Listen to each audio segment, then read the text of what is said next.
in. So on the left side I'll have ionic. And over here I'll have molecular.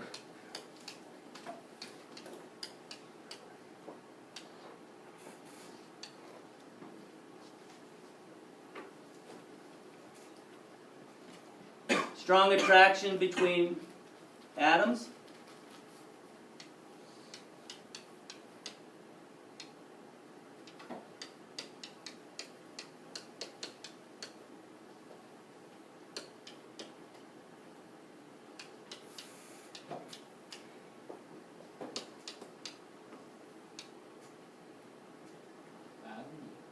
I'm going to put ions. I guess they could be atoms that are charged, but ions or atoms, we could use either one would be fine. And then molecular is weak attraction between molecules.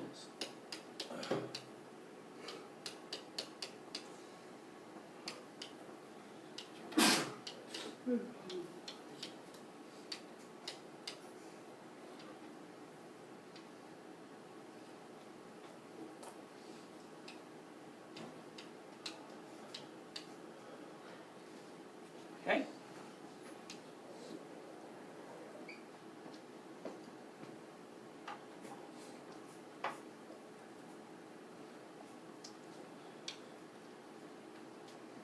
Strong attractions, weak attractions. See these? Now we're not talking about these individual bonds now. So when we talk about attraction between molecules, it's not the covalent bonds, but it's between the molecules themselves that are floating around. These are strong between the ions.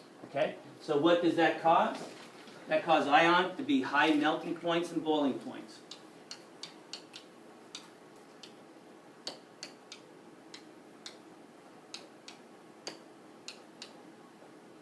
So molecular is going to be low melting points and boiling points.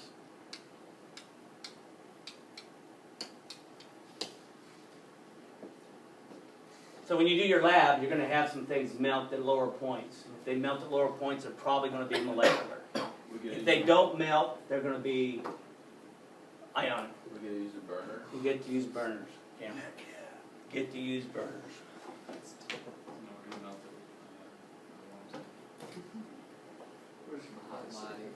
Ionic are brittle. Okay, molecular, we could say brittle too, but we're not. So ionic is brittle.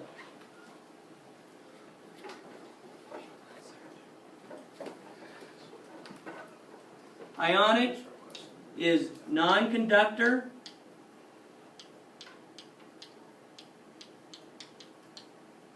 as a solid.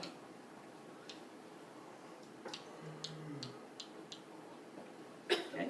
These are non-conductors as a solid.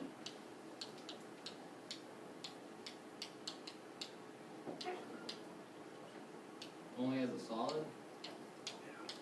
Yep. Okay, so we just want to stick with the solid phase for now. So they're both non-conductor? Yep, they're both non-conductors. So that's really not going to tell you much.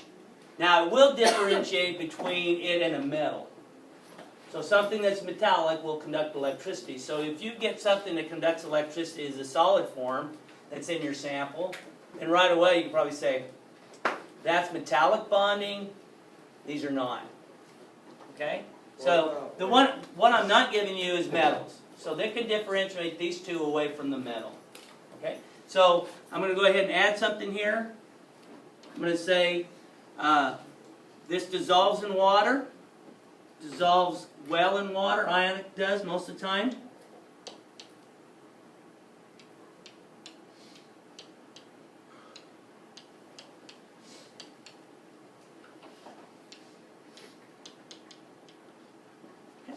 And then many molecular compounds will not dissolve in water. Not all of them, but many will not dissolve in water.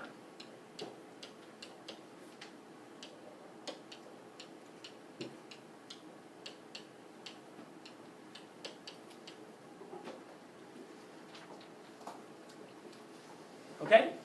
Now, I'm not saying they won't. I'm just saying that most of the time their chains are long. They're situated in a way that they can be separated apart.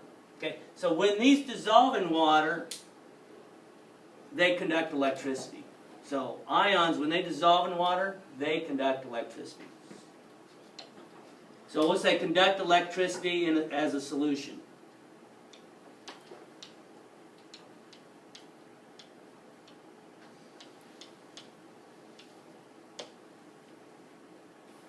I'm going to shorten that up. If you guys want to write electricity, be my guest. I don't have enough room.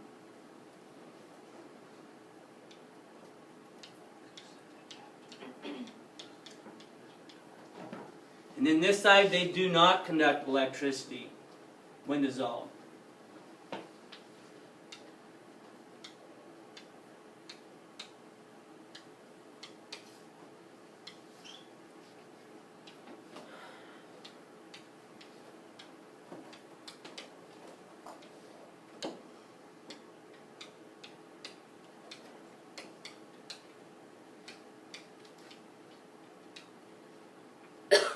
And so I'll just leave it at that. If I need to add more, we can do that. So ionic, strong attraction between ions, high melting point points, they're brittle.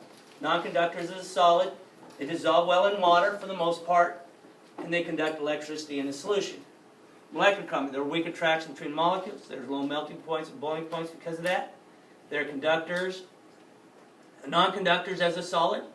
Many will not dissolve in water, and it does not conduct electricity when dissolved. Okay, so that will give you a heads up on the lab when we start doing the lab on that part. Okay, what I'm going to do